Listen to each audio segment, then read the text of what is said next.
নমস্কার বন্ধুরা, ভক্তিমূলক কথা চ্যানেলে জানাই আপনাদের স্বাগত। ভারতীয় দর্শনশাস্ত্র এবং বিভিন্ন দেবদেবীর পূজা অর্চনার পদ্ধতি এই চ্যানেলের মূল আলোচনার বিষয়বস্তু। আজকে আপনাদের সামনে যে বিষয় নিয়ে আলোচনা করব তা হলো ভগবান শ্রীকৃষ্ণের নিত্য পূজা পদ্ধতি। খুবই সহজ সরল সাধারণভাবে আপনি ভগবান শ্রীকৃষ্ণের পূজা করতে পারেন, তাতেই তিনি সন্তুষ্ট হবেন।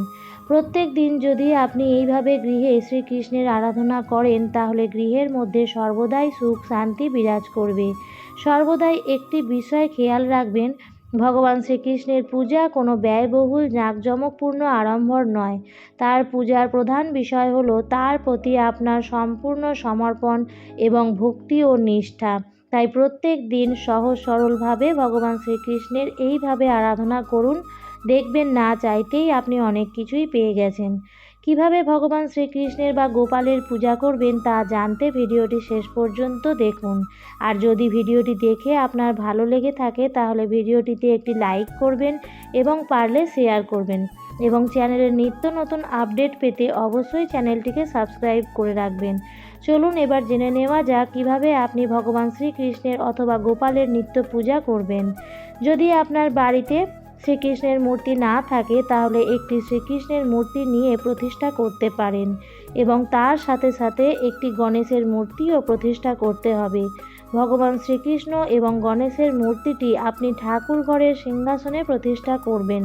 মনে রাখবেন, ভগবান শ্রীকৃষ্ণের মূর্তি যদি বাড়িতে থাকে তাহলে প্রত্যেক দিনই তার শৃঙ্গার করা প্রয়োজন, অর্থাৎ শ্রীকৃষ্ণের ফটো বা মূর্তিটিকে পরিষ্কার করে তারপর শ্রীকৃষ্ণকে এবং গণেশজিকে পূজার আসনে সাজান, এবং সাজানোর সময় আপনার পছন্দ মতো ফুল ব্যবহার করবেন।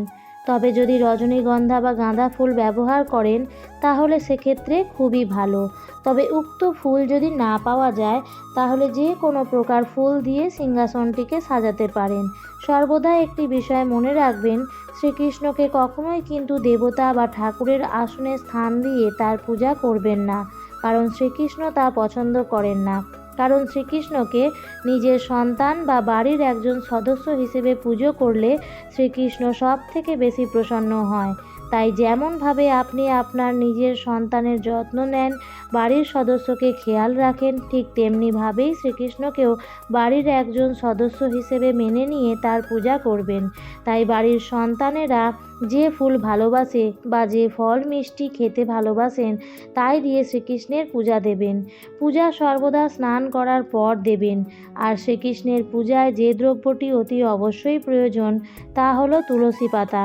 তাই প্রত্যেক দিন স্নানের পর তুলসী পাতা তুলে রাখবেন এবং শ্রীকৃষ্ণের পূজা দেবেন। শ্রীকৃষ্ণের পূজার প্রারম্ভে অবশ্যই যে বিষয়টি করতে হবে তা হলো গণেশ বন্দনা। আমরা সকলেই জানি যে কোনো পূজা অর্চনার ক্ষেত্রে প্রথমে গণেশজিকে স্মরণ করা হয়। তাই প্রদীপ এবং ধূপকাঠি জ্বালার পর গণেশজিকে ফুল অর্পণ করে গণেশ মন্ত্রটি পাঠ করুন। আর গণেশজির এই প্রার্থনা মন্ত্রটি হলো ওম গাং গণেশায় নমঃ। এই মন্ত্রটি যদি সম্ভব হয় 108 বার জপ করুন, না হলে অন্তত 3 বার অতি অবশ্যই জপ করুন। এরপর কিছুক্ষণ ধ্যান করুন, তারপর শান্ত মনে ভগবান শ্রীকৃষ্ণকে আপনার কাছে ডাকুন। এইভাবে ভগবান শ্রীকৃষ্ণের প্রার্থনা করুন, উচ্চারণ করুন এই মন্ত্রটি, ওম নমো ভগবতে বাসুদেবায়। এই মন্ত্রটি 108 বার উচ্চারণ করতে করতে ফুল অর্পণ করুন। শ্রীকৃষ্ণের বুকে তুলসী পাতা দিন। ফুল মিষ্টি সকল কিছু নৈবেদ্য তার উদ্দেশ্যে নিবেদন করুন এবং তাতেও তুলসী পাতা দিয়ে রাখুন, এবং তারপর ঘরে সর্বত্র গঙ্গার জল ছিটিয়ে দিন এবং সবশেষে শ্রীকৃষ্ণের আরতি প্রদান করুন প্রদীপ এবং ঘণ্টার ধ্বনির সহযোগে। আর এই সব কিছুই করার সময় এই মন্ত্রটিরই উচ্চারণ করে যেতে হবে 108 বার। আপনি মনে মনে এই মন্ত্রটি উচ্চারণ করতে পারেন অথবা শব্দেও এই মন্ত্র উচ্চারণ করতে পারেন, কিন্তু যখনই করবেন অন্তত 108 বার এই মন্ত্রটি উচ্চারণ করবেন। তবে তার বেশি হলেও কোনো ক্ষতি নেই। এরপর পূজা শেষ হয়ে গেলে ভগবান শ্রীকৃষ্ণকে প্রণাম করুন। আর প্রণাম করার সময় কখনোই কিন্তু ভগবান শ্রীকৃষ্ণের কাছে কোনো পার্থিব বিষয় চাইবেন না। ভগবান শ্রীকৃষ্ণ আপনার মনের সমস্ত কথাই বুঝতে পারেন। এবার প্রণাম করার সময় একটি বিষয় চাইবেন যে কোনো অবস্থাতেই তুমি যেন আমাদের সঙ্গে সর্বদাই সহায় থেকো। আপনার এই একটি প্রার্থনাই আপনাকে সকল বিপদ থেকে রক্ষা করবে। তাই সবসময় মনে রাখবেন, ভগবান শ্রীকৃষ্ণের কাছে কখনোই কোনো পার্থিব বিষয় চাইবেন না। এরপর অতি অবশ্যই ভগবদ্গীতার অন্তত একটি শ্লোক হলেও পাঠ করবেন। ভগবান শ্রীকৃষ্ণ ধর্মীয় আচার পদ্ধতির চেয়েও কর্ম করাকে বেশি গুরুত্ব দিয়েছেন। প্রতিটা মানুষের মধ্যেই ভগবান আছেন, এই বিচার করে আমাদের কাজ করে যেতে হবে। ফলের প্রতি চিন্তা না করে নিষ্ঠা সহকারে নিজের কর্তব্য কর্ম করে যাওয়াকে, এটাই ভগবান শ্রীকৃষ্ণের প্রতি আমাদের শ্রেষ্ঠ পূজা। এবং এইভাবে শ্রীকৃষ্ণের নিত্য পূজা করুন, অবশ্যই শ্রীকৃষ্ণের আশীর্বাদ পাবেনই পাবেন। আজকের ভিডিওটি এই পর্যন্তই। ভিডিওটি দেখে যদি ভালো লেগে থাকে তাহলে চ্যানেলটিকে সাবস্ক্রাইব করে রাখবেন। ধন্যবাদ।